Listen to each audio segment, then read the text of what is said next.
अगम निगम को खोज ले, बुद्धि विवेक विचारे, उदय अस्त का राज मिले, तो बिन नाम बेगारे।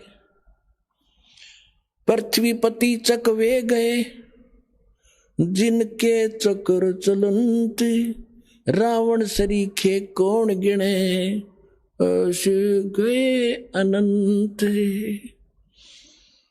बिन उपदेश अचंभ है, ये क्यों जीवत हैं प्राण, भक्ति बिना कहाँ ठोर है, ये नर नाही पाषाण।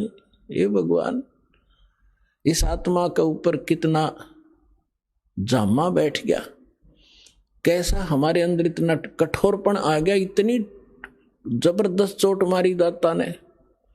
इसको जगाने के लिए तू कहाँ बैठा है, तू कर क्या रहा, तेने करना क्या चाहिए था।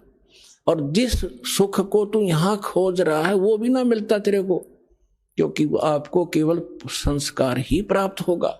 चाहे कितने कुबद कमा ले, कितनी चोरी कर ले, और कितना रिश्वत ले ले, कितनी मिलावट कर ले, कितने डाके मार ले, आपके भाग में उतना ही रहेगा, ज्यादा नहीं रह सकता।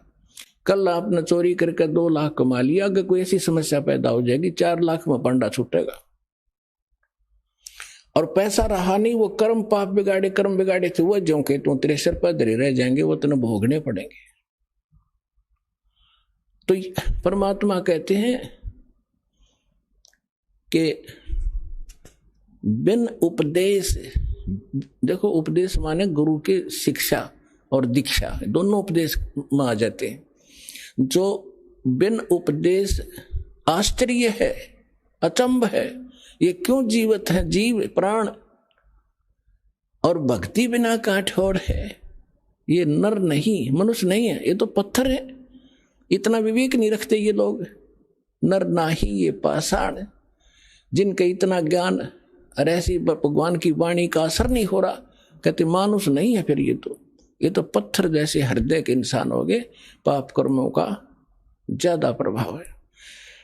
और फिर जैसे आपको अभी आपने सुना कि मिलना भाग्य ही है, भाग से अधिक हो नहीं सकता। और जो आपने 2 नंबर के काम करे वो कर्म और बिगाड़ दिए, वो पाप आपके साथ रहेंगे, धन नहीं रहेगा। फिर इसका विकल्प बताया परमात्मा ने, ठीक है अनजानपने में जो गलती होगी सो होगी, आगे से सतर्क हो जाओ, यहां से दीक्षा लो, आपके पिछले पाप भी नाश होंगे, आगे आपके भाग्य में ना होगा, ये समर्थ है, आपके नए लेख लिख देगा ये कबीर भगवान, वो समर्थ शक्ति है, समझ लेना इस बात को।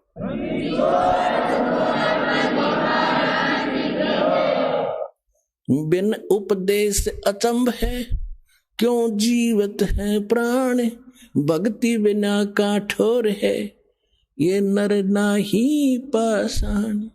आगे गए ना बावड़े, रहते भी सब जा, बिन साहेब की बंदगी, कहीं ठोर ठिकाना ना। होय होय पुण्यात्माओं, कलेजा फटफटा होगा आपका एक दिन, जब आपका पाप कर्मों का बुखार उतर जाएगा, आत्मा निर्मल हो जाएगी, आंखों से आंसू नहीं सूख्या करेंगे जब ये वाणी सुना करोगे। अब क्या बताते हैं परमात्मा कि जो हमारे दादे परदादे पहले चले गए, उन्होंने तो आके बताया नहीं उनकी के दुर्दशा हुई, और शेष भी जा रहे हैं। अब भगवान आके बताते हैं स्वयं, और फिर उस जिन संतों से वो मिलते हैं वो संत बताते हैं। तो क्या बताते हैं कि पहले चले गए वो तो वापस नहीं आपको बताने आए, और रहते भी सब जा रहे हैं, और बिन साहेब की बंदगी, बिना भगवान की भक्ति की ठोर ठिकाना। अब यहां समस्या और आती है, भगवान कौन है, साहेब कौन है। अब ये दास ने आपको बहुत बार बता रखा है, इसको बार बार रिवाइज ना करूं, क्योंकि देखो एक तहसीलदार भी साहब है, मालिक है, स्वामी है, एक कमिश्नर डिप्टी कमिश्नर भी, डीसी भी स्वामी है, डीएम बोल रहे कई जगह उसको, और मंत्री भी, पर मुख्यमंत्री भी साहब है, प्रधानमंत्री भी साहब है, राष्ट्रपति भी साहब। तो यहां कौन से साहब की तरफ संकेत किया गरीबदास जी ने? उनका कौन साहब था?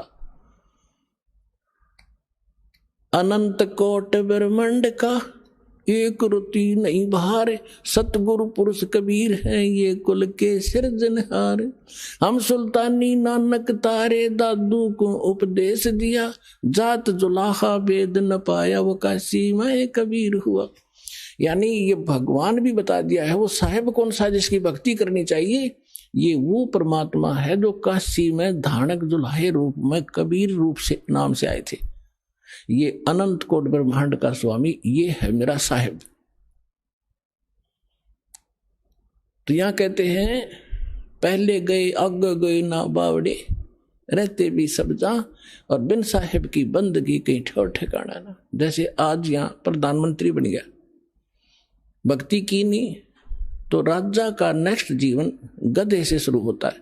ये विधान बता रखा है भगवान का। अब गधे का जीवन जब पूरा होगा वहां मृत्यु, फिर कहेंगे चलो कहां? कोई पुण्य बना है तो स्वर्ग में जाओगे। स्वर्ग का समय निर्धारित है आपके संपुणों के आधार से। वो पुण्य आपकी पूंजी जब समाप्त हो जाएगी फिर चलो नरक में, पाप वहां भोगने पड़ेंगे। जब तक हम कबीर साहब की शरण में नहीं आते, इस दास से उपदेश लेकर सतभक्ति आप नहीं करोगे, तो आपको केवल वर्क डन मिलेगा। जैसा कर्म किया वैसा ही भगवान आपका थारा भगवान उतना ही फल देता रहता है। जिसको तुम भगवान मानते थे वो केवल इतना ही काम कर सकते हैं, जैसा कर्म वैसा ही फल। और ये परमात्मा आपके पाप नाश करेगा, ना भाग्य में होगा, और आपको आवश्यकता होगी नो नहीं बेमतलब डिमांड करोगे वो नहीं मिलेगा। एक विद्यार्थी जो आवश्यक वस्तु मांगता है पिता माता वही देते हैं, और वो मांगा मैंने बंदूक ला दे कि पागल है पिताजी, विद्यार्थी को गन ला के देगा तो ऐसी डिमांड करोगे फिर नहीं मिलेगी आपको। हाँ, जो आवश्यक होगी समर्थ पिता सब कुछ देगा अपने बच्चे को, हर पल पल पर सारी सुविधा देता है, तो आप समर्थ की शरण में आ गए हो।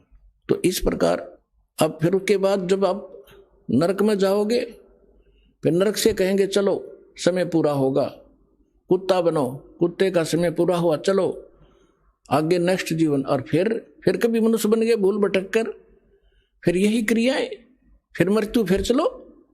तो कहते हैं आगे गए ना बावड़े, ये रहते भी सब जा, और बिन साहेब की बंदगी कहीं ठोर ठिकाना ना। और इस परमात्मा की भक्ति करने से, इसकी भक्ति ना करने से क्या कहते हैं, संसा शोक सराय में सुतक दिन राती, जीवत जग में जूते पड़े फिर जम तोड़े छाती। कि सब किसी ने देख ले, किसी का ज्ञान कंप्लीट नहीं, सब शंका के अंदर है, सबको संशय बना हुआ है, सबको ये चिंताएं सता रही है। कहते संसा शोक सराय में, इस मनुष्य रूपी सरा में ये तुम्हारे अंदर भर रखी काल ने।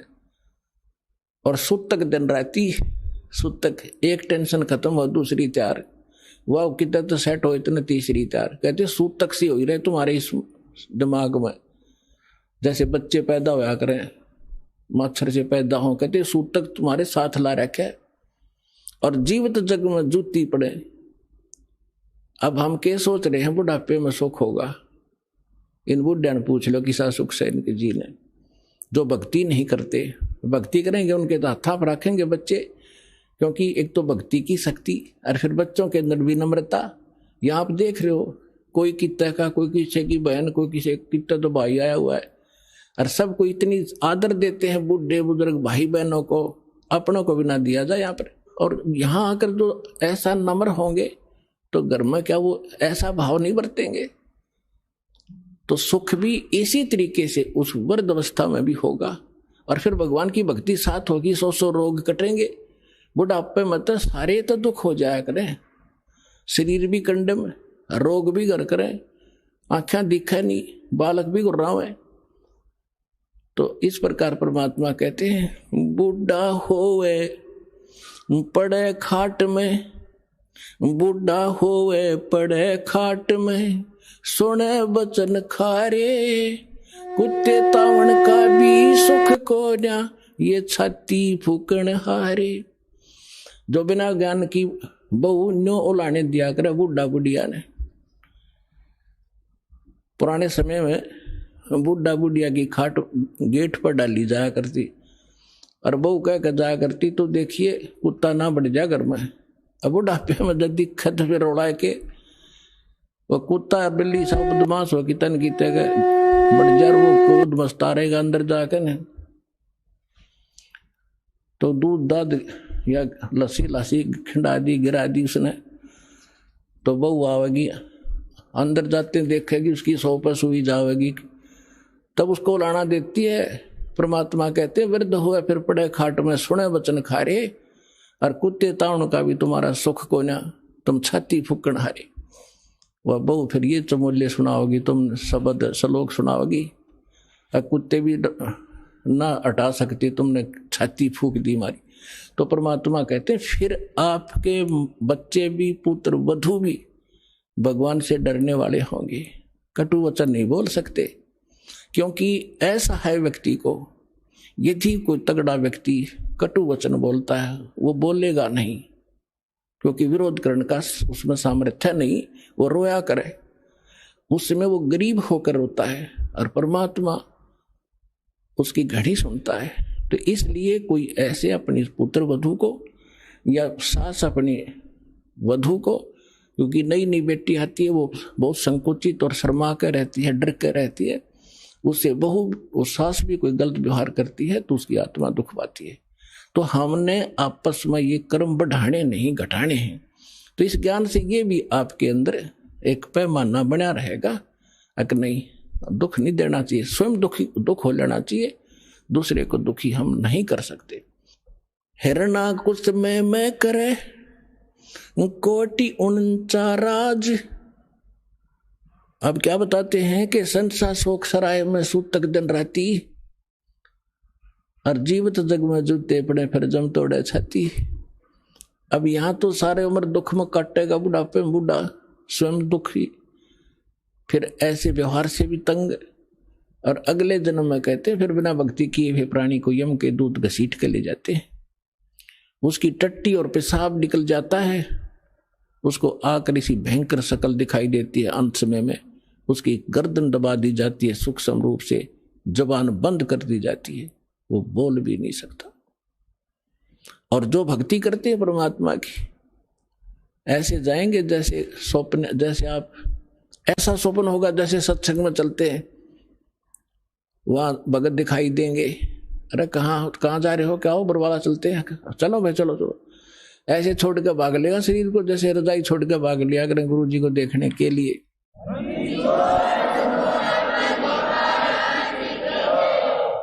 और फिर सतलोक में फिर ऊपर जाएंगे त्रिकुटी पे, सारे निकलते दिखाओगे यहाँ से गणेश के कमल में, फिर सावित्री ब्रह्मा वाले लोक में कमल से होते हुए, फिर नाभि ब्रह्मा विष्णु जी और लक्ष्मी जी के लोक से होते हुए सबका अकाउंट क्लियर करवा के, फिर वो जैसे कोई जाते हैं ना कहीं पर नए स्थान पर, तो पीछे पीछे सारे उसका अनुसरण ही करते रहते, यहाँ ये कर ले, बता कर ऐसा यहाँ कर, अच्छा यहाँ से कर दे, यहाँ जूते जमा करा दे, यहाँ जोत का सामान जमा करा दे। तो इस तरह वहां ऐसे कराते हुए त्रिकुटी में पहुंच जाओगे, वहां परमात्मा मिलेगा अपने इस दास के रूप में, और वहां फिर धर्मराज के दरबार में आपको क्लियर कराया जाएगा सतनाम के प्रथम मंत्र का, वहां अकाउंट क्लियर होगा, और फिर परमात्मा पारब्रह्म के उस घर में द्वार में जा करके पार करके वहां का अकाउंट करवा के फिर सतलोक ले जाएंगे। आप सतलोक बैठे पाओगे, और घर वाले यहाँ सोच रहे हैं मर गया, मरा नहीं हो तो सतलोक पहुंच गया।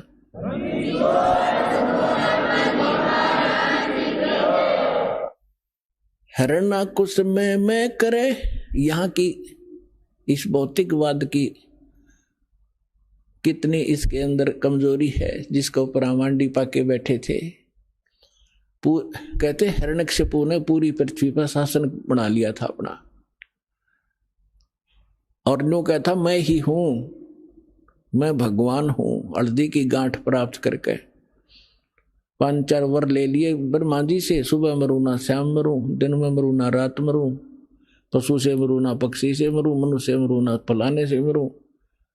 और फिर बस इससे अपने आप को मान बैठा, आई एम गॉड, मैं हूं सब कुछ।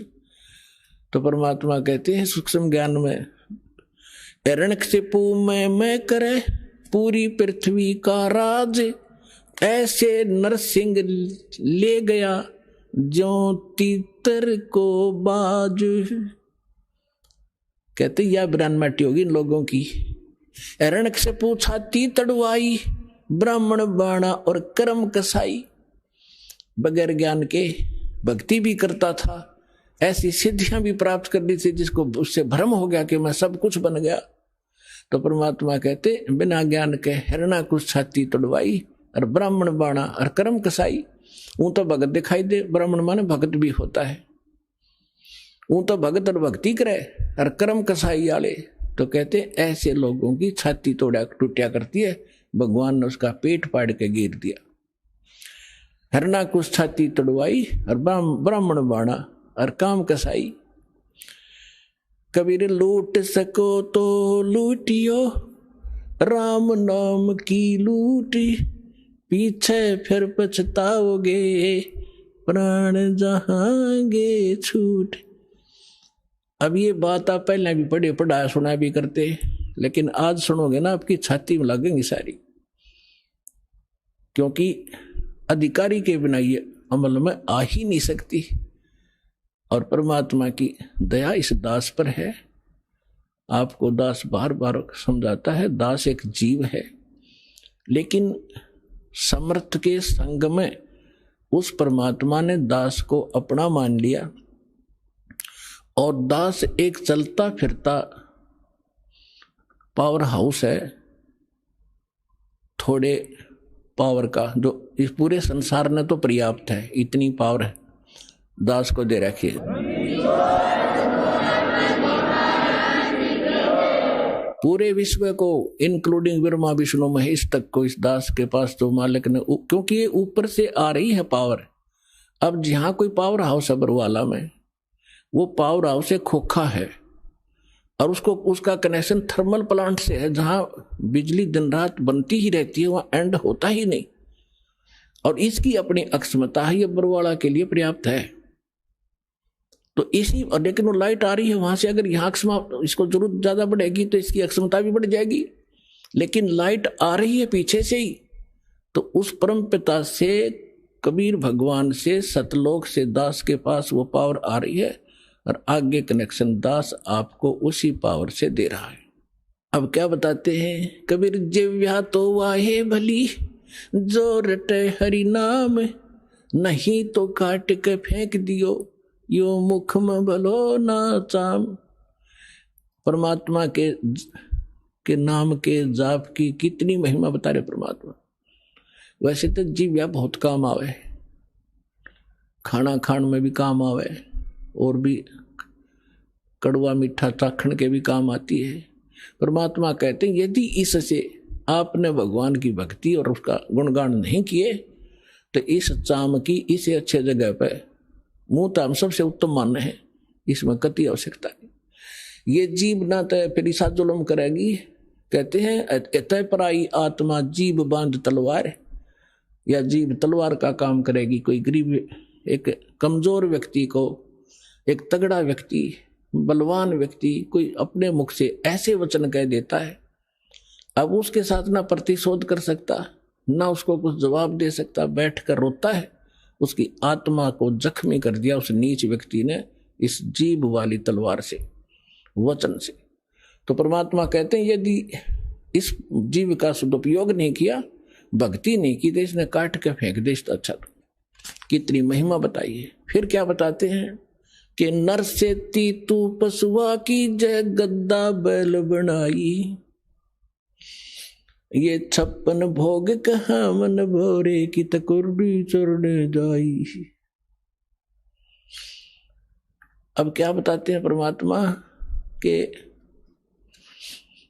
फिर पीछे तू पशुआ की जय, डीजे बैल बनाए, 4 पहर जंगल में डोले तो ना पेट भराए, सर पर सींग दिए मन बोरे, धूम तो मच्छर उड़ावे, कंध जुआ जोते कुआ, फिर कोंडों का बुस खावे।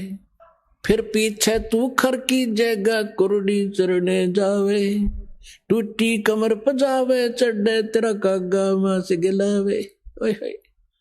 पुणात्माओं, काल अभी आपने परमात्मा की वाणी सुनी थी कि ऊंचा दिखे धौलरा मकान और मंडी चीती पोल, एक भगवान के भजन बनायु काल मार रहा रोल।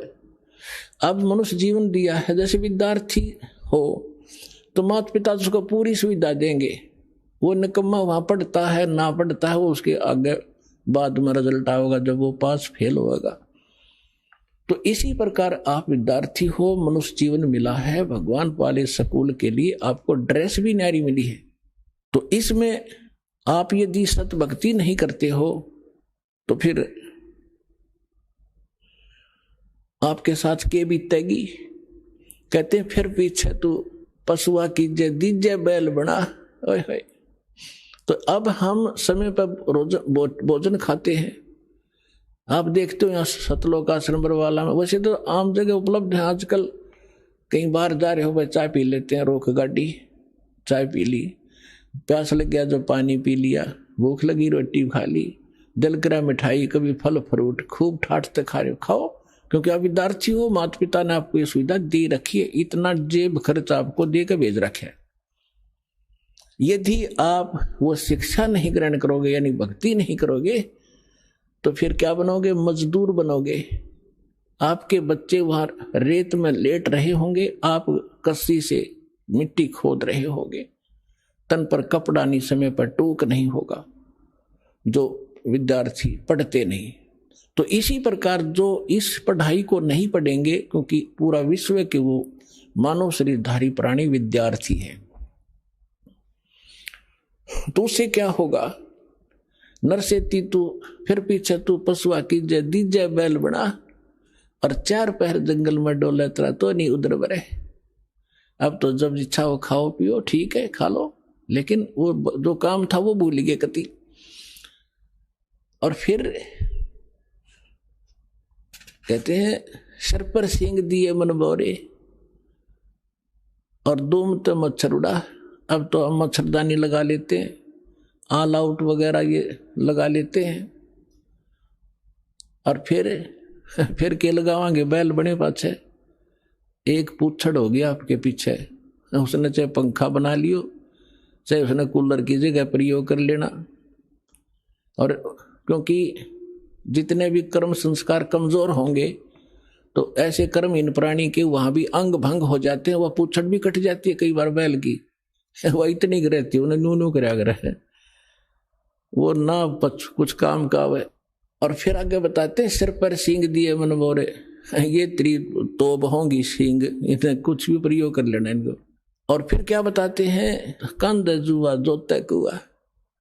पुराने समय में वाणी बोली गई थी, तब रहट के द्वारा जल निकाला जाता था कुएं से, सिंचाई उसमें बैल जोते जाते थे, और फसल होती नहीं थी, जौ होते थे, जौ वो बगैर वर्षा के भी हो जाते हैं, थोड़ी ही वर्षा से, और उनका भूस इतना खराब होया करे, पशु जल्दी से खाता नहीं, कति भूखा मरता खाता उसको, और खाते समय उसके मुंह के अंदर ऐसे कांटे से चुभते हैं उस भूस के, ऐसा होता जौओं का भूस, कौंद बोलते हैं उनको, और खाते आंखों पानी पड़े और भूखा मरते न खानी पड़े। तो परमात्मा कहते याद रुकती तो भूल गया, और ना पता होते हम बता रहे हैं, याद रखना कि कंद जुआ, और फिर जोते कुआ, और खाओगा क्या? वो भूस जो खान का भी कोई ना, वो मरते न, वो भी खाना पड़े। अपने आत्माओं इस जीव का दुरुपयोग और सदुपयोग अब करना होगा। दुरुपयोग तो करना ही नहीं, और सदुपयोग ना करने से क्या हानि होगी? दास का जन्म एक किसान परिवार में हुआ, जाट किसान के घर, और हमारे घर एक बैल था, हम छोटे छोटे जब देखा करते थे, और आली सुबह सुबह बैलों को ले जा रहा था वक्त से, किसी ने कोई कील थी इतनी लंबी लोहे की चोबा, उसके ऊपर की कैप कट गई थी, वह रिजेक्ट करके गली में फेंक दी। वह बैल के खुर में पिछले खुरों के बीच में घुस गई। अब बैल स्पीड तो चलते चलते 2-4 कदम जल्दी जल्दी रख गया, वो अंदर ठुक गई। पैर को लंग करने लगा पैर से बैल। तो हाली ने सोचा ये वैसे को ठोकर ठाकर लगी और वो जगह ठीक वहां तक। तो पहले ऐसे ही जो कोई दिक्कत हो जाती, पैर बैल का लंग करता, तो अन्य बड़े सियाणे नु क्या करते, बैल को रोकना नहीं चाहिए, कोई नस पर नस चढ़ गया ऐसे काम लेने से ही ठीक होती है। और ऐसी नस चढ़ी होती तो हो भी जाया करती थी। इस कारण से हाली ने सारा दिन उसको टेकन नहीं दिया, उसको काम ही लेता रहा। और शाम ने जब आया, शाम तक पैर सूज गया, उस पर स्वेलिंग आ गई। आते बैल बैठ गया और लंबा पैर पसार गया पिछला। मुंह लावे नहीं कहे कि ना खावे, आंखों से पानी पड़े। तो देखा कि इसके तो सोई ज्यादा होगी, सुबह उठा नहीं। तो ऐसे पहले वैद्य होया करते डॉक्टरों के पुराने गांवों में। किसी ने बताया देख जाकर कि इसके घुटने पर सोई बा आ गया, बा। अब सोई चढ़ गई ऊपर घुटने ताई, वह कील लाग रही खुरों में, ट्रीटमेंट हो रहा घुटने का, उसका पट्टी बांधे गरम गरम। अब वो बता नहीं सकता बोल के मुझे कहाँ पीड़ा है। और जब अफलातून पाक रहा था, मैं सोचा था मेरी ऐसे ठाठ रहेंगे। तो परमात्मा कहते तू जाने मेरी ऐसे नहीं बहेगी, ये तो हरदम लेखा भरना रे। तो 1 महीने 20 दिन के बाद वो पैर पक्या, वह कील वाला स्थान जो नीचे खुरों में था। अब खुरों में भी हाथ उठ मार के देख लिया, उसमें कुछ ऐसी विशेष चीज उसमें दिखी नहीं ना। वह बाहर, वो तो अंदर घुस चुकी थी सारी, पत्थर कंकर लायक के। 1 महीने के 20 दिन के बाद वो पक्या, पक के उसमें रेसा निकलने लगा। जब देखा घर वालों ने रहेगी तो भाई यहाँ समस्या है। फिर कोई बुलाया से ही, वो चमटी सी ले रहा था नकचुंडी, उसने उसको करेल को कील निकाली बार, वो तरेगी इतनी लंबी। तब वो बैल पुनः ठीक हुआ। तो पुण्यात्माओं, उस दिन के बाद दास का ऐसा झटका लग गया। वो बात फिर बाद याद आने लगी जब मालिक की वाणी पढ़ने लगे, रोंगटे खड़े हो जाते। अब वो ये नहीं बता पा रहा, इस जुबान से जीभ का प्रयोग नहीं कर पा रहा, मुझे कहाँ दर्द है और कितनी झेली उसने उस संकट को। तो यहां परमात्मा कहते हैं सुखदेव ने 84 भुगती बना पजावे खरवो, तेरी क्या बुनियाद पुरानी तू पेंडा पंथ पकड़वो हो। ये सूक्ष्म वेद है, इसकी एक एक पंक्ति का एक न्यारा न्यारा अलग अलग अर्थ बनता है। अब क्या बताते हैं कि सुखदेव एक ऋषि हुए हैं, महर्षि। उन्होंने भी 84 लाख योनियों का कष्ट भोगना पड़ा। और बना पजावे खरवो, वो कुम्हार के पुजावे पर गधे की योनि उसने भी भोगी। एक समय सुखदेव जी जब उसकी दिव्य दृष्टि काम करने लगी, पीछे आगे का उसको पता लगा, तब वो खुद बता रहे थे कि एक बार में बड़ी साधनाएं की, स्वर्ग भी गया, राजा भी बना, और फिर एक समय में गधे की योनि भोग रहा था। अंधा हो गया, धनी ने छोड़ दिया, कुमार ने 2 डंडे मारे और कर दिया चलता। मैं चलता चलता एक पगडंडी पर जाता जाता जंगल में पहुंच गया। वहां एक नाला था, इक्का दुक्का व्यक्ति वहां से आता जाता था। उस नाले के निकट जाकर मैंने सोचा जंप लगा ले, उसका मां फंस गया, आगे मुंह टिक गया, गर्दन और पीछे से कमर फंस गई, उसमें फेट हो गया, पुड़ी बन गया और पैर लटके नीचे। अब वहां किसी ने मुझे निकाला नहीं, क्योंकि सारा दिन में एक आध व्यक्ति जा उस रास्ते से, मेरी पुड़ी बना ली। 1 हफ्ता 10 दिन में भुगत का मेरा भूखा और प्यासा। अब मुझे वो सीन दिखाई देता है, मैं उठकर बैठ जाता हूं, अपनी भक्ति करता हूं। तो यहां परमात्मा कहते हैं सुखदेव ने 84 भक्ति, वो साधना करते करते सुखदेव जैसे ऋषि जो साधना तुम कर रहे थे जिन भगवानों की, उन पूजाओं को करते करते सुखदेव जैसे महर्षि भी 84 लाख योनियों में कष्ट उठा रहे हैं। और आपकी क्या औकात है, तेरी क्या बुनियाद पुरानी। ये छोटी मोटी मंदिर में घंटी मार के और जय गणेश देवा करके तू पार हो जाएगा या इस संकट से पार हो जाएगा? तो पेंडा पंथ पकड़, वो पेंडा यानी मार्ग, पैडा वे ऑफ वर्शिप, पूजा का वो मार्ग, वो रास्ता ग्रहण कर। कौन सा? जो हम बताने आए, जिससे तेरा यहां भी सुख हो और परलोक भी सुधरे। तो पुण्यात्माओं प्रसंग चला था कि हम परमात्मा से डर कर रहें और उस परमात्मा पर विश्वास करें। और उसने हमें ये सिखाना चाहते हैं कि तुम भगवान पर विश्वासी बनो। अभी आपने परमात्मा के भोग के समय परमात्मा की वाणी सुनी थी, मोकू का ढूंढे रे बंदे मैं तो तेरे पास में। सब कुछ नकारा करके क्या बताया है? कहे कबीर सुनो भी साधो, मैं तो हूं विश्वास में। यदि आपको यह विश्वास हो गया Kabir is God, Kabir is supreme God, तो राहत भगवान देगा। और जो आपके मन में शंका संशय रहेगी तो मालिक सहारा दे नहीं पाओगा, आप केवल वर्क डन ही प्राप्त करोगे। तो उसके लिए दास का प्रयत्न रहता है कि आपके हृदय में सब शंका हटा के और परमात्मा को परमात्मा जचा दूं, और तभी आप आगे बढ़ोगे। जब आपको विश्वास हो गया कबीर इज गॉड, इसलिए रह कर ये सत्संग सुनाए जाते हैं, प्रमाण दिखाए जाते हैं, ताकि आपकी शंका जड़ कति मूल से नष्ट हो जाए और फिर कबीर साहब रह जाएगा। आज तो हम उसको कवि समझ कर रिजेक्ट करे बैठे थे, लाल को कौड़ी समझ रहे थे और कौड़ियों की गठड़ी बांध रखी थी। 36 प्रकार के देवता पूजा करते उनको लाल समझ गए, हम डले ढो रहे थे।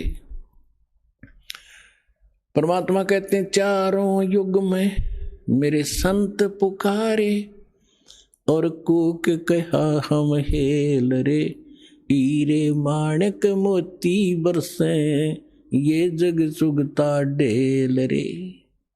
हम चारों युगों में ये ज्ञान बताया कर चले गए, हमारा किसी ने नहीं सुना। ये पर भी लेन जात है दुनिया, हमारा ज्ञान किन्हें ना सुनिया। ये केदारनाथ पर जाकर मर गए हजारों की संख्या में, और हमारा ज्ञान किन्हें नहीं सुनिया। कितना आसान तरीका, कैसी यह परमात्मा ने अपने बच्चों के लिए सुविधा दे रखी है। ये आपका पिता है, ये आपके पिता का घर है। अपने पिता के घर पर यह सुख प्राप्त हो सकते, इस पृथ्वी पर आपको मिलेंगे नहीं। तो प्रसंग चल रहा है, परमात्मा ये सिद्ध करना चाहते थे। परमेश्वर कबीर साहब जी एक झोपड़ी रहा करते थे, कपड़ा बुना करते थे, और कपड़े के बुनाई की जो मेहनताना आता था उसी से अपना परिवार पोषण करके दिखाते थे। परमात्मा का अपना कोई निजी परिवार नहीं था, उसका तो सारी सृष्टि परिवार है। उनका पत्नी नहीं थी, 2 बच्चे आपको बताया था, सत्संग में बहुत बार बताता है दास।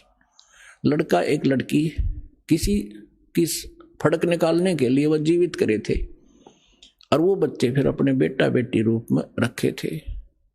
2 माता पिता थे, मुंह बोले, जन्म नहीं था उनसे मालिक का, वो निसंतान थे। कमल के फूल पर परमात्मा सतलोक से आकर विराजमान हुए थे, एक शिशु रूप धारण करके वहां से उठा ले गए थे।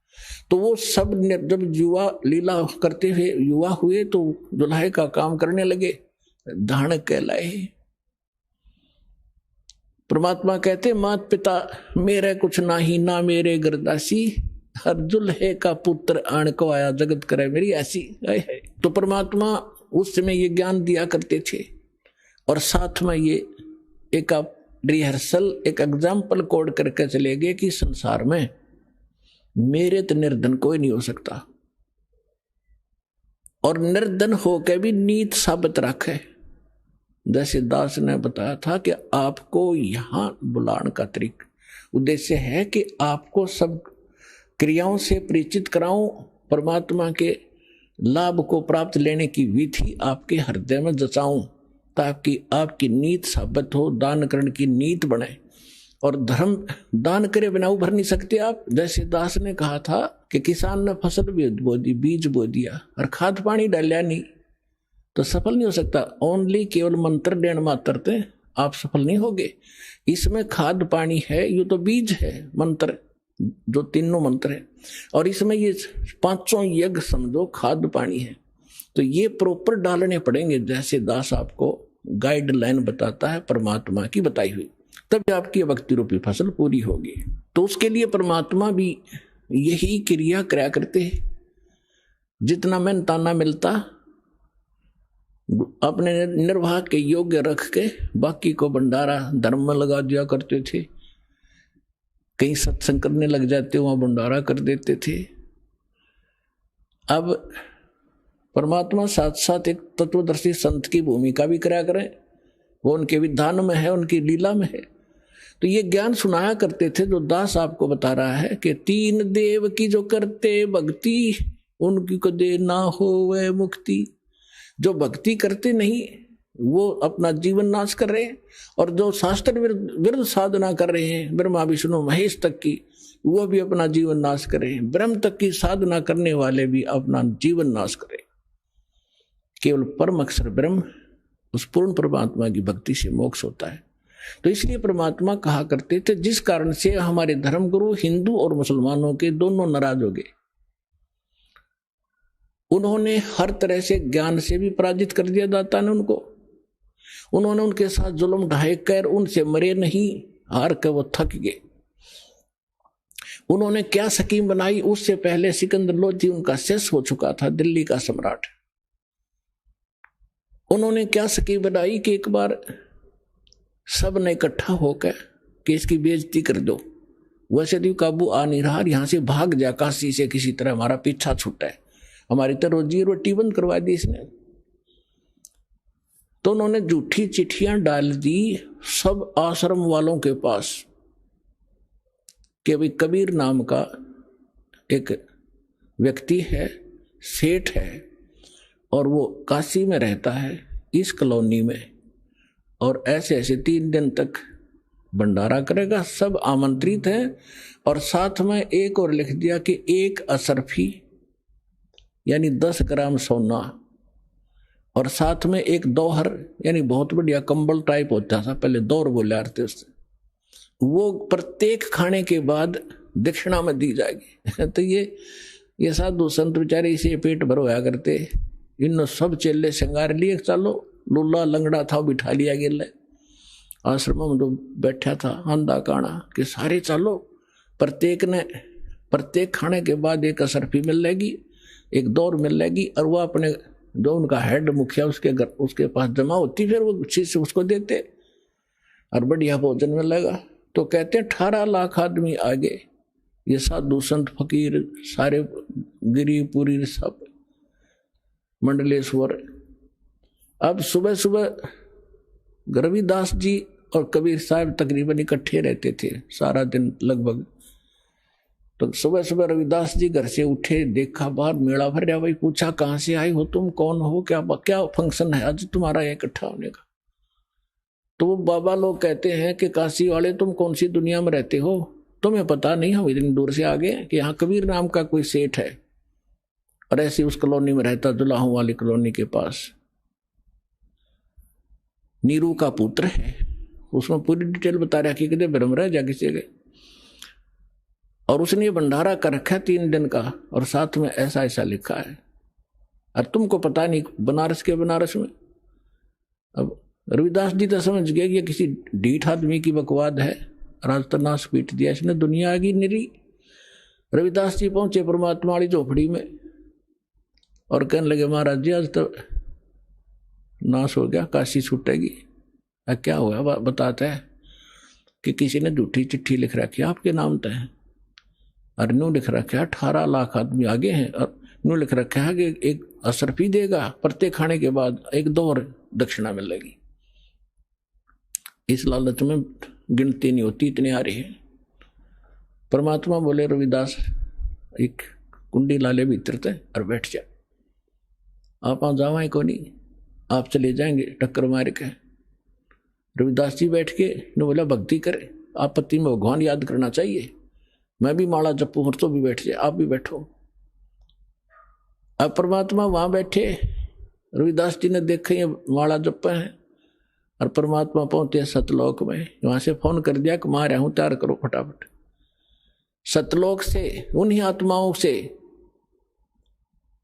9 लाख तो बैल बनाए, और उनके ऊपर बना बना भोजन, जलेबी, कचौड़ी, पकौड़ी, हलवे, पूरी, वहां तो सदा नौका नूर है बना बनाया, और लाद के 1 सेकंड में पहुंच गए वहां। गंगा के परले पास खड़े हो गया आके, दुख जुड़ो तुम बोल।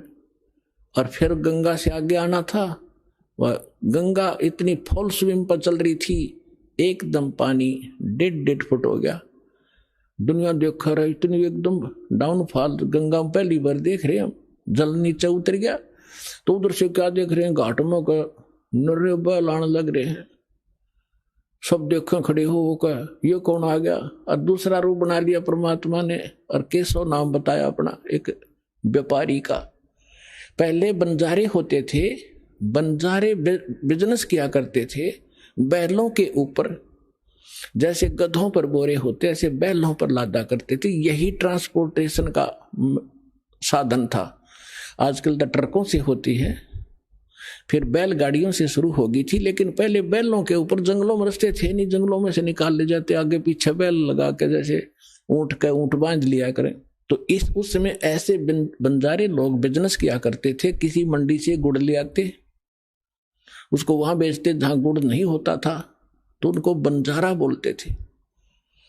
तो केशव नाम बताया और आके तान दिए तंबू सारे। उनमें कहते गरीबदास जी ने लिखा है कि वहां लड्डू और जलेबियों की नौके पूरा ढेर का ढेर पड़ा, पाड़ की पाड़ का ऊंचे ढेर न, बहुत ऊंचा। अब 18 लाख आदमी का भोजन, और कोई पतीला मुताबिक को नहीं। तंबू बिछा कर बढ़िया कपड़े नीचे, और सुंदर तंबू टेंट, सुंदर ऐसे चमकीले, धूल भी ना लग गया उनके, कर दिया भंडारा शुरू। उधर से सिकंदर लोधी के पास भी चिट्ठी भेज दी, अगी उसने भगवान मान्य था, आ जाएगा देख लेगा, यू भाग्य पाओगा यहां से। सिकंदर लोधी शेख तकी के साथ वहां आ गया। वहां देखा तो जय जयकार हो रही, भंडारा शुरू हो गया।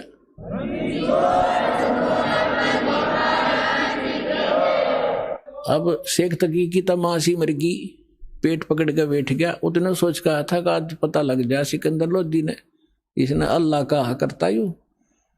और जब देखा कि भंडारा कौन कर रहा, पूछा किसी से पूछा तो पता लगा कि यहाँ केशव नाम का व्यक्ति बैठा है। न्यू कहे मैं उसका पगड़ी बदल यार हूं, गरीब कबीर का, मैं कबीर जी का पगड़ी बदल मित्र हूं।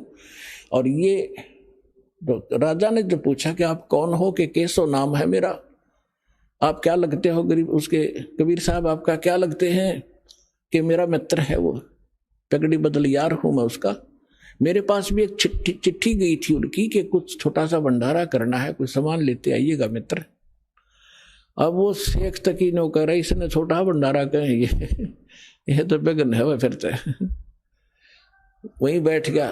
फिर सिकंदर लोधी ने तो दर्शन करने थे अपने परम पिता के, तो उससे पूछा कि भगवान कहाँ है, कबीर साहब कहाँ है। केशव से पूछा, केशव ने कहा उनका दास तो बैठा है, उनको क्या आवश्यकता आने की, मौज आएंगे जब आ जाएंगे, मर्जी के मालिक है वो। तो सिकंदर लोधी ने सोचा भाई इतनी दूर आया हूं, पहले दर्शन करूं। उनकी झोपड़ी पता करके वहां पहुंचे, साथ में अंगरक्षक हाथी पर बैठ कर गए। तो जाके नीचे उतर के सिकंदर लोधी ने दरवाजा खटखटाया। रविदास जी कहने लगे महाराज जी तो आगे दिखे, वो आगे दिखे, वहां से चलकर ढूंढ ली झोपड़ी अपनी। कबीर साहब बोले बोला मत, पिटन दे कवाड़े ने। तब सिकंदर लोधी ने कहा कि हे भगवान, हे अल्लाह के रूप, दरवाजा खोलो। परमात्मा बोले, वो तो जाने थे पता था। फिर उन्होंने कहा कि मैं, परमात्मा ने बोला कौन है भाई तू, कि मैं आपका दास हूं, सिकंदर दिल्ली से आया हूं, एक बार दरवाजा खोलो परवरदिगार। परमात्मा बोले नहीं राजन, मैं तो बस इंतजार कर रहा हूं कि कब दिन सूर्य अस्त हो, अपने परिवार ने लेकर भागूंगा यहां से, ये मुझे जीने नहीं दे रहे। अब सिकंदर लोधी ने कहा कि हे परमात्मा, यदि मैं आपसे परिचित ना होता तो आप मुझे भी आज बहका देते। मैं अब आपकी बहकाई में नहीं आ सकता। मैं आपको पहचान चुका हूं, आप अल्लाह अकबर हैं। दास को दर्शन दे दो, बस एक बार दरवाजा खोल। तब परमात्मा ने कहा, रविदास जी खोल दे खिड़की। दरवाजा खोल दिया। सिकंदर लोधी ने दंडवत प्रणाम किया दिल्ली के सम्राट और कहा, परवरदिगार आपने कैसे रंग लगा रखे हैं, आपकी जय जयकार हो रही है। ऐसा भोजन सब खा रहे हैं, कैसा भंडारा कदे देखा ना सुना। और आपका मित्र वहां पर, आपका मित्र जिसके पास आपने पत्र भेजा था वो बैठे वहां पर, केशव नाम है उसका। परमात्मा तो वो तो खुद वहां भी बैठे, दो उठौड़ है एक तू भया एक से दो। तो कहने लगे भगवान, सिकंदर लोधी ने कहा भगवान एक बार दर्शन दो। आपके दर्शनाभिलाषी वहां भक्त श्रद्धालु बैठे हैं, खाना भी खा रहे हैं और ये पूछ रहे हैं वो कबीर कौन है जो इतना गजब का भोजन आहार आज तक देखा ना सुना। और ऐसा समर्थ वो कौन है, एक 10-10 ग्राम सोना भी दे रहा है और एक कंबल भी दे रहा है प्रत्येक खाने के बाद। तो नकलिया ने अच्छा खाया होगा खाना एक दिन में, वो लेने के मारे दक्षिणा। तो उसके घर में के भंडार में कोई कमी है? उस दाता की सारी सृष्टि का पालनहार, असंख्य ब्रह्मांडों का पालनहार, तीनों लोकों में प्रवेश करके जो सबका धारण पोषण करता है, ये वो परमात्मा है। तो पुण्यात्मा हम उसके बच्चे हैं और वो भी उसके बच्चे थे जो साधु संत बने फिरे थे, परमात्मा के लिए भटक रहे थे, गलत साधना कर रहे थे, फिर भी बच्चे तो उसी के हैं। मैं रोवत हूं सृष्टि को या सृष्टि रोवे मोहे, और गरीब दासी इस वियोग को समझ नहीं सकता कोई। तो उनको भोजन खिलाना था सतलोक का लाके, बहाना उन दुष्टों ने बनाना था, उनकी फड़क निकालनी थी, अपनी सामर्थ्य को, अपनी समर्थता दिखानी थी। आज दास के गुण गाता, जो पहले आकर भगवान वाले काम ना करके जाते तो दाता। तो सिकंदर लोधी ने कहा कि एक बार आपके दर्शन करना चाहते हैं सभी के सभी। तो परमात्मा जब कुटिया से बाहर निकले, जैसा सतलोक में उनके सिर पे मुकुट है, ऐसा मुकुट आकाश से आया और ऐसे सिर पे रखा गया। आकाश से फूल बरसने लगे।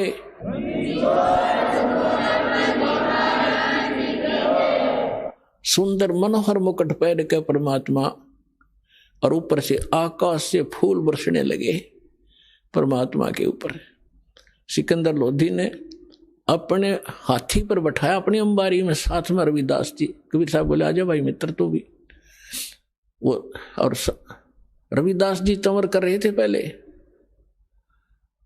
सिकंदर लोधी ने कहा भगत जी आप तो डेली सेवा करते हो, दास को भी दे दो। तो सिकंदर लोधी ने चंवर पकड़ा, जैसे आप देखते हो पाठ के ऊपर बच्चे करते हैं, महापुरुषों पर ऐसा ये चौर किया जाता है। चौर का मतलब है जैसे माखी माछर बैठे उस तरह हलाया करें, ताकि हाथ कपड़ा मारें तो उसका लाग जाए, मर ना जाए। यानी इतनी नम्रता के कारण उसको चौर को संत के ऊपर डुलाया जाता है। तो सिकंदर लोधी ने चौर ले लिया, हाथी पर बैठ कर चल रहे, चारों गेट खोल दिए उस अलमारी के जो हाथी के ऊपर एक कमरा सा बनाया करते थे।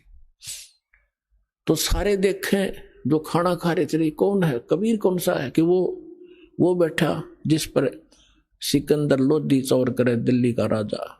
काशी की बात है ये कि यू है वो कबीर, ये है वो कबीर, सेठ कबीर। वो सेठा दिखा जो सुंदर मन और पैर रहे ऊपर, सेठ तो वो है ही, कंगाल तो सारा संसार है उसके सामने। तो जब वहां जाकर उतर के हाथी पर थे, सारे मेले में घूम कर जय जयकार हो रही, जय हो कबीर की, जय हो कबीर जी की। वाह भाई सेठ बड़े मोहन भोजन कराए, बड़े ठाठ हुए, ऐसा सब जय जयकार करें, जो रोटी खा हुए गुण गावे। फिर वहां से एक उस केशव बैठा था जिस टेंट में, वहां से एक सेवादार गया और करबद्ध होकर कहा कि महाराज आपको आपका मित्र याद कर रहा है केशव। तो सिकंदर लोधी, रविदास जी और परमात्मा उतर के हाथी से नीचे चल पड़े। जब उस टेंट में गए, टेंट को केवल सीलिंग छोड़ दी, ऊपर कर दिया उसको ऐसे। और क्या नीचे एकदम सामने देखते देखते एक सुंदर मनोहर पलंग आया उसके ऊपर इतने सुंदर गद्दे बिछ गए, इतने बढ़िया, उसके ऊपर एक चद्दर बिछ गई जिसके हीरे मोती लाल जड़े हुए थे। उस पर बैठ के भगवान बीच में जच गए। सामने दूसरे रूप में केशव बैठा है और एक रूप में मालिक कबीर रूप में बैठे। राजा और सब प्रजा नीचे बैठ कर सत्संग सुन रही है। कहते हैं परमात्मा ने 24 घंटे तक सत्संग सुनाया उन प्यारी आत्माओं को। अब देखो वो भटक रही थी, साधु संत बन रहे थे और कारण के बनाया और 3 दिन का सत्संग परमात्मा ने ढूंढा ठाया। लाखों वो भक्त जो डले ढो रहे थे परमात्मा के शिष्य हुए और वो फिटे मुंह हुए जो बकवाद करें थे। बोलो सतगुरुदेव।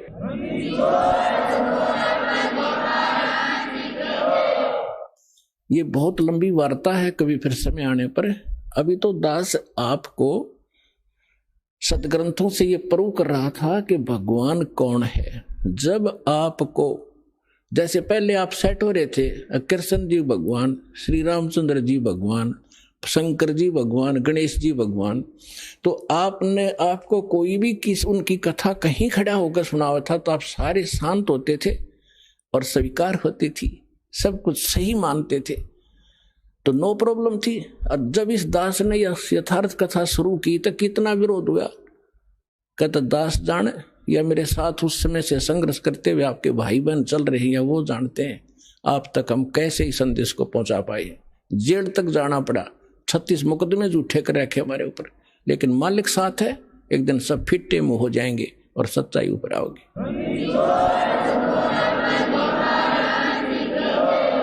तो एक बार आपके हृदय में जब ये पक्की हो जाएगी पूरे विश्व के कबीर इज गॉड, फिर ये कथा सुनाया करूंगा और वो अमृत वाणी सुनाया करूंगा जो हृदय में जाकर लगेगी प्रत्येक प्राणी के। अभी इतना समय नहीं मिलता क्योंकि इसमें बहुत प्रकार के पॉइंट भी बताने पड़ते हैं, फाउल पॉइंट भी बताने पड़ते हैं, और पहली कक्षा का बालक भी पहले दिन आता उस वाला भी सत्संग साथ सुनाना पड़ता है। तो जिस करके ये थोड़ा सा समय कम मिलता है। फिर क्या होता है, शेख तकी कहते हैं नीच आत्मा तो नीचा भाषा रखता है। अब कई बार क्या कहते हैं, जो घना निकम्मा आदमी होता है वो किसी की बड़ाई नहीं कर सकता, नीच व्यक्ति बुराई तो कर सकता है। एक तो होता है यज्ञ जोनार, यज्ञ करते हैं जो बड़ी खुशी में, किसी का लड़का हो गया घने वर्षों के बाद, उसके कहते हैं यज्ञ करी उसने जग, और भाई दिल खोल कर पैसा लाया उसके दादा ने, इतना घी और जलेबी और लड्डू सारे, उसको कहते हैं खुशी में की हुई जग जोनार। और एक होता महोत्सा, महोत्सा वो होता है जैसे किसी ने बता दिया कि तुम्हारे पिता का मर गया, दादा या पिता, उसका तुम ऐसा करना पड़ेगा, इतने कपड़े और इतने पंडित जमाने पड़ेंगे, तो उसमें वो दुखी से होकर फॉर्मेलिटी से कराया करें। 10 ब्राह्मण जमाने हैं, 10 के अंगोछे से टूटे फूटे से लिया करें, कति बिल्कुल सस्ते से, उनके उतने जूते और कपड़े वो फॉर्मेलिटी करते हैं, उसको कहा करें महोत्सा, जो कति दिल तोड़ के काम कराया जा। तो यहां शेख तकी क्या कहता है कि इसे भंडारे हम 100 कर दें, इसने क्या नाराय कर दिया।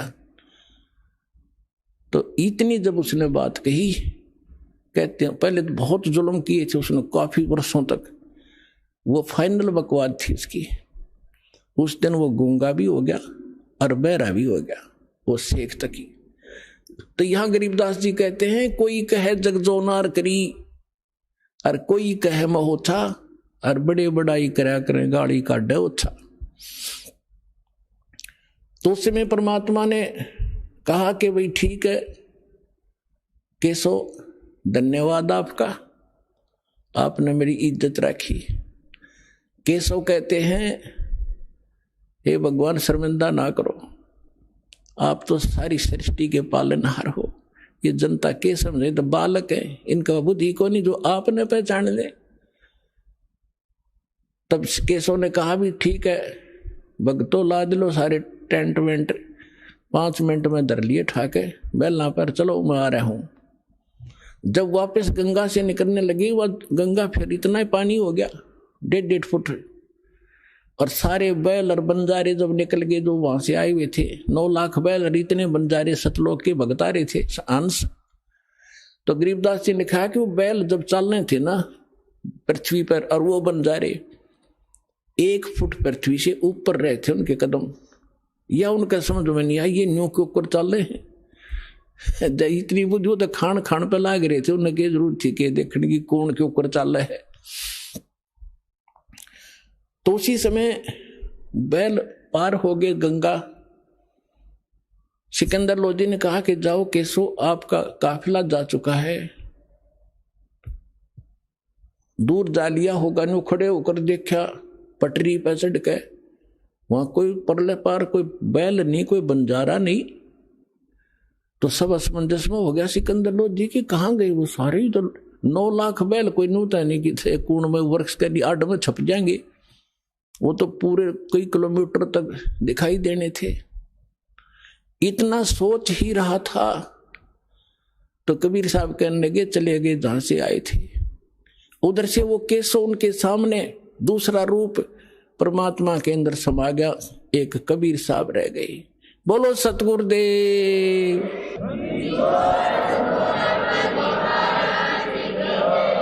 तो परमात्मा कहते हैं कल्पे कारण कौन है, कर सेवा निकाम, और मन इच्छा फल दूंगा जो पड़े मेरे ते काम, पड़े धनी से काम। परमात्मा कहते हैं साई इतना दीजियो जा मैं कुटुंब समावे, हम भी भूखे न रहे अतिथि न भूखा जावे। भगवान से मांगने का तरीका बताया परमात्मा कि घना मत मांगया करो, इतना मांगो कि परमात्मा हम भी भूखे ना रहे और द्वार पर कोई अतिथि आ जाओ भूखा ना जा, इतना जरूर दास को देना। तो ये परमात्मा ने उदाहरण दिया है कि तुम मेरे की तरह नो विश्वास करो उस मालिक पे, और तू कर सेवा निकाम, निष्काम भाव से पूजा कर और दान धर्म करता रहे। जब कभी कोई आपत्ति आवेगी, जब देखना मेरे हाथा बदर लूंगा अपने बच्चे को, सारा संसार देखता रह जाएगा।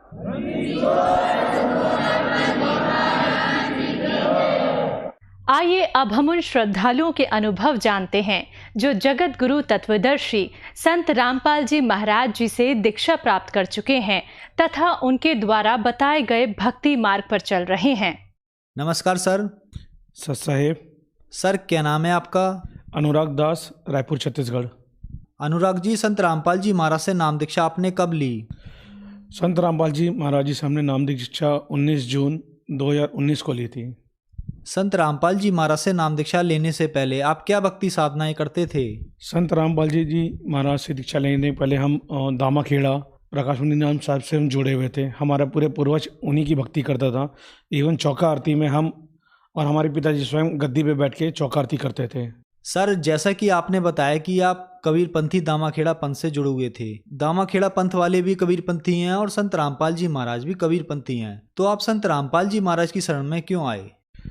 सर देखिए, जहाँ मनुष्य को लाभ में मिलता है वो वहीं जाता है, और जहाँ उसको सुकून मिलता है वो वहीं जाता है भक्ति करने पर।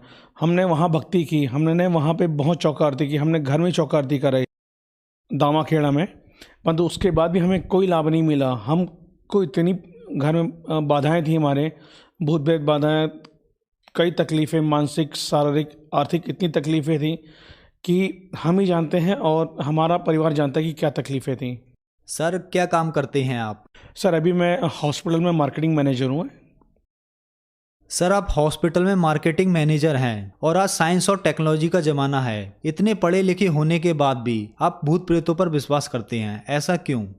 सर देखिए, टेक्नोलॉजी अपनी जगह, एंड टाइम में सर डॉक्टर भी अच्छे से अच्छा, अगर विदेश में भी जाते हैं तो डॉक्टर भी एंड टाइम में बोलता है कि and time God knows, it's not my hand, ये मेरे हाथ में पेशेंट नहीं है, उसका मालिक भगवान ही है।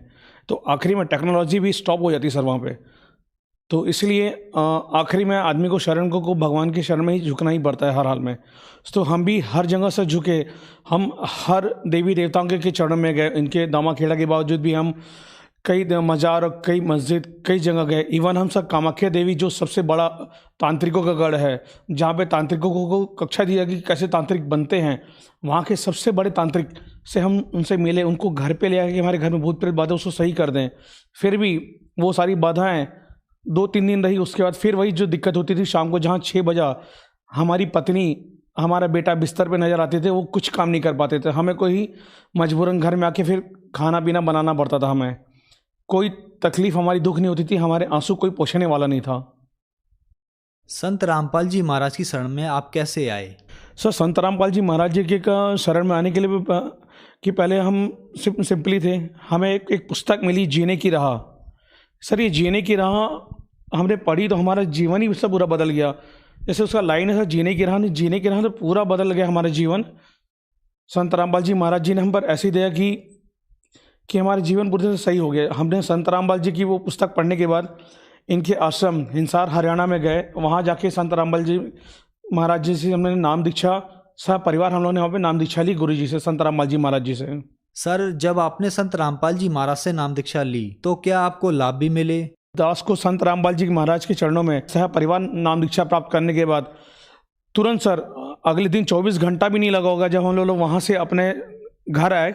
घर में आने के बाद हम घड़ी देखते रहे कि शायद अब 6 बजेगा, मेरी पत्नी बिस्तर पे आ जाएगी और मेरा बेटा चिड़चिड़ा हो जाएगा, परेशान करेगा मुझे। हम 6 बजे का इंतजार करते रहे। शाम का 6 बज गया।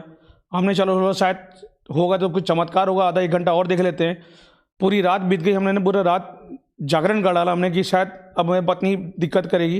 परंतु उस दिन का दिन है, आज का दिन है, दास संत रामपाल जी की महाराज की वजह से आज इस दास के घर में कोई तकलीफ नहीं है।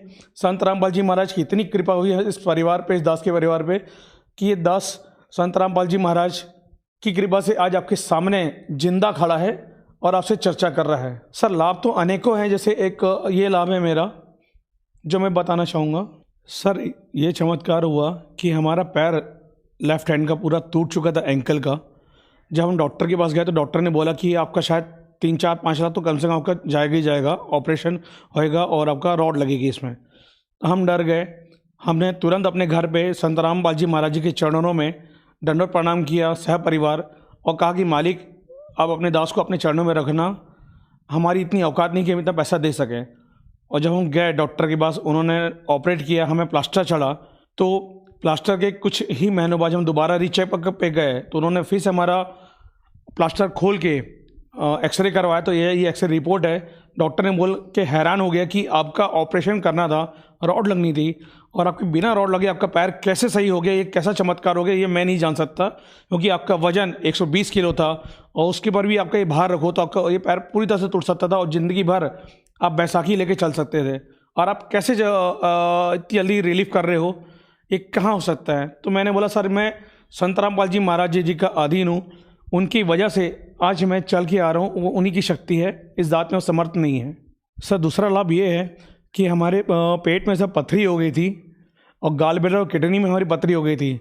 जिस समय पथरी हुई तो हमारे को शाम को यूरिन नहीं हो रही थी, हम बहुत तकलीफ हो गई थी। रात्रि 9 बजे हमको ये तकलीफ उठी और ये जैसे बिन पानी की मछली तड़पती है वैसे ही ये दास तड़पना चालू कर दिया अपने बिस्तर पे, बहुत रोना चालू कर दिया। मेरे परिवार वाले तुरंत मुझे एम्बुलेंस में लेकर के तुरंत अस्पताल लेके गए। डॉक्टर ने बोला लगा इसको चेक कराए तो बोले कि पथरी है, दवाई दी, इंजेक्शन दिया तो थोड़ा रिलीफ हुआ। अगले दिन बोला कि शायद आपने अपने आप को ऑपरेशन कराना पड़ेगा, नहीं तो आपकी पथरी नहीं हो पाएगी, तो आपका जीना मुश्किल हो जाएगा, आप खाना पीना कुछ नहीं खा सकते हो। फिर हम अगले दिन घर आए। घर आने के बाद मालिक संत रामपाल जी महाराज जी के चरणों में दंडवत प्रणाम किया और अरदास लगाई कि मालिक जो चाहे आप करो, नहीं तो ये जीवन आपके चरणों में समर्पित है। तो संत रामपाल जी महाराज जी का ऐसा चमत्कार हुआ कि कुछ ही हफ्तों के अंदर हमारी जो दवाई थी वो ख़त्म हुई। उसके बाद का दिन और आज का दिन है, हमने दवाई कभी नहीं खाई, ना ही इसकी तकलीफ हमें हुई। आज जो भूत प्रेत बाधा थी वो सारी चीज़ें दूर हो गई। मेरा जो बेटा है, पुत्र है लक्ष्य दास, उसने 3-4 दिन पुराना खाना खा लिया था, फूड पॉइजन हो गया था, वो संत रामपाल जी महाराज जी की वजह से सही हो गया। डॉक्टर के पास गए तो उन्होंने बोला कि सब कुछ नहीं है, 24 घंटे से ऊपर हो चुका है, मतलब आपका बेटा ठीक है, उसको कोई बीमारी नहीं है। उसके बाद मेरे बेटे को स्मॉल पॉक्स यानी छोटी माता निकल आई। हर कोई जानता है छोटी माता 20 से 15 दिन की होती है, परंतु हमने तुरंत छोटी माता आई, बेटे को पता चला, हमने घर पे ही दंडवत प्रणाम किया संत रामपाल जी के महाराज जी के चरणों पे, और बेटे को मालिक का दिया हुआ प्रसाद खिलाया। संत रामपाल जी के महाराज का प्रसाद मेरे बेटे ने खाया। उसके 1 से 1.5 घंटे 2 घंटे के अंदर ही जो छोटी माता थी वो कहाँ गायब हो गई, हमको भी नहीं पता चला। ये संत रामपाल जी महाराज जी के ही कई अनेकों चमत्कार हैं। इसके अलावा भी ऐसे चमत्कार हैं कि घर में खाने को दाना नहीं होता था। जब हम संत रामपाल जी महाराज जी के से दीक्षा नहीं ली थी तो घर में हम बिस्किट खा के अपना परिवार गुजारा करते थे, रोते थे कि अब क्या करें, इतनी पढ़ाई लिखाई करने के बाद भी कुछ नहीं हुआ। परंतु जब संत रामपाल जी महाराज जी के चरणों में आए, नाम दीक्षा ली सह परिवार, तो उस दिन का दिन आज का दिन है।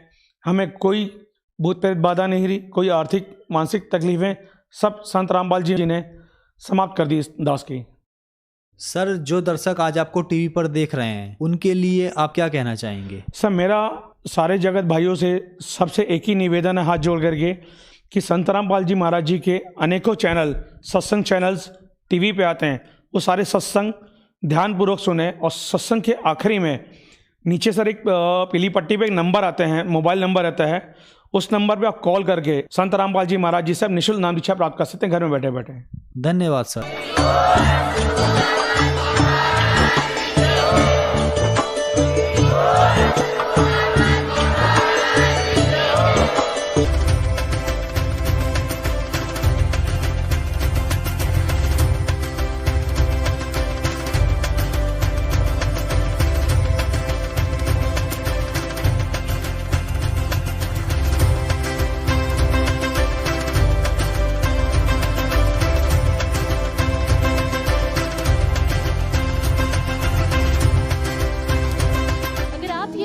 YouTube पर देख रहे हैं तो हमारे चैनल को सब्सक्राइब करें और बेल आइकन को दबाना ना भूलें। अगर आप Facebook पर ये वीडियो देख रहे हैं तो हमारे पेज को लाइक करें।